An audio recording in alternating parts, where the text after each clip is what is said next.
नमस्कार दोस्तों, जय हिंद, जय भारत। स्वागत है आप सभी लोगों का इस मंच पर, जहां हम गणित की भाषा मतलब गणित के छोटे छोटे लेकिन बड़े मोटे मोटे चीजों को समझते हैं। उसी कड़ी में आज हम आप लोगों को चक्रवृद्धि ब्याज ज्ञात करना सिखाएंगे।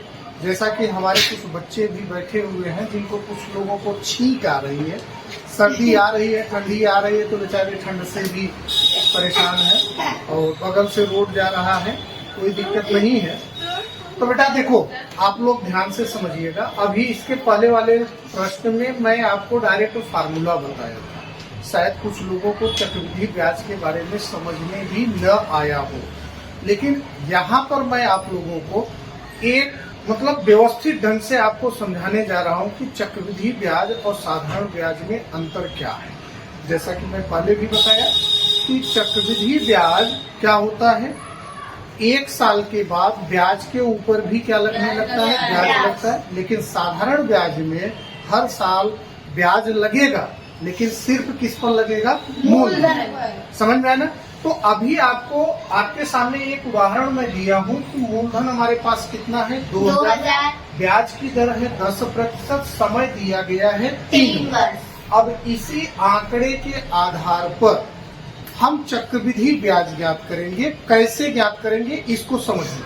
हमारे पास समय कितना है, 3 वर्ष। हमने आपको बताया कि चक्रवृद्धि ब्याज एक साल के बाद जो ब्याज आता है उस ब्याज के ऊपर भी क्या लगता है, ब्याज। तो हम एक एक साल करके साधारण ब्याज निकालेंगे और 3 साल का निकालेंगे और लास्ट में हमारा क्या आ जाएगा, चक्रवृद्धि ब्याज। समझिएगा। देखिए, हमारे पास मूलधन P है, ब्याज दर कितना है 10%, समय कितना है 3 वर्ष। 3 वर्ष मतलब हम एक एक साल का निकलते हैं, ठीक है।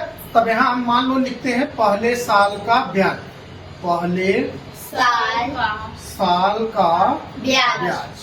पहले साल का ब्याज क्या होगा भाई, I बराबर PRT बटे कितना 100। P का मान कितना है भाई 2000, R का मान कितना है 10 और समय कितना होगा भाई 1 साल। भले से ये 3 साल दिया है लेकिन एक एक साल का निकालना है ना, तो 1 बटे में कितना बेटा 100। अब यहाँ एक जीरो से एक जीरो, दूसरे जीरो से दूसरा जीरो, 20 का गुणा 10 में हुआ 20 दामा 200, 200 एक कम 200। अब आपके पास पहले साल का ब्याज कितना आया भाई 200। अब यह जो पहले साल का ब्याज है यह किसमें जुड़ जाएगा, मूलधन। क्योंकि दूसरे साल जो ब्याज लगेगा चक्रवृद्धि ब्याज के अंतर्गत वो 2000 पर तो लगेगा ही लगेगा, लेकिन एक साल के बाद ब्याज कितना आया 200, तो ये 200 पर भी क्या लगेगा, ब्याज। तो दूसरे साल का मूलधन क्या होगा, दूसरे बताओ क्या होगा भाई का मूलधन। मूलधन मतलब P बराबर क्या हो जाएगा भाई 2000 तो पहले से था, लेकिन एक साल का ब्याज आ गया कितना 200, तो ये 200 जुड़ जाएगा, कितना हो गया 2200 ना। तो अब दूसरे साल का जब हम ब्याज निकालेंगे तो वह ब्याज कितना, मूलधन कितना हो जाएगा 2200। तो I बराबर क्या होगा PRT बटे 100। अब देखो P का मान कितना हुआ 2200, कितना बेटा 2200। R का मान 10, दूसरे साल मतलब एक ही साल का निकल रहा है, गुणे 1 बटे में कितना भाई 100। एक जीरो से एक जीरो कटा, दूसरे जीरो से दूसरा जीरो कट गया, बराबर 22 दामा 220।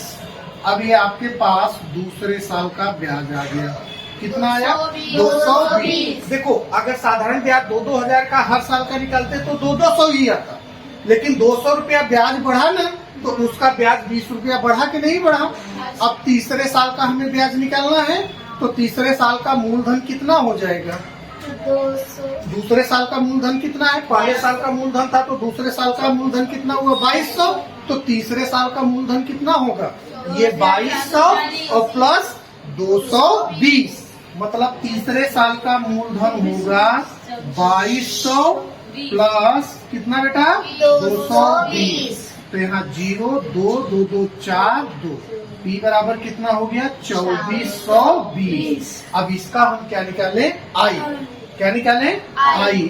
तो I बराबर क्या होगा PRT बटे 100। पी की वैल्यू कितनी होगी 2420 गुणे 10 गुणे 1 बटे में 100। 1 0 से 0 कटा, 1 0 से 1 0, कितना आया भाई 242। अब देखो तीसरे साल का ब्याज बढ़ा कि नहीं बढ़ा? Yes sir. पहले साल का ब्याज कितना आया 200, दूसरे साल का 220, तीसरे साल का 242। तो चक्रवृद्धि ब्याज क्या हो जाएगा भाई? पहले साल का ब्याज प्लस दूसरे साल का ब्याज प्लस तीसरे साल का ब्याज। तो यहाँ कुल ब्याज हो जाएगा आपके पास 200 प्लस 220 प्लस 242। जोड़ो 2 4 2 6, 2 2 4 2 6, 662। अब इसी को हम चक्रविधिवाद फार्मूले से निकालेंगे तो यही 662 ही आएगा। दिखाओ कैसे?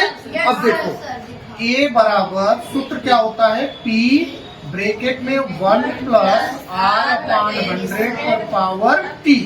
T मतलब समय। मूलधन कितना है बच्चा 2000।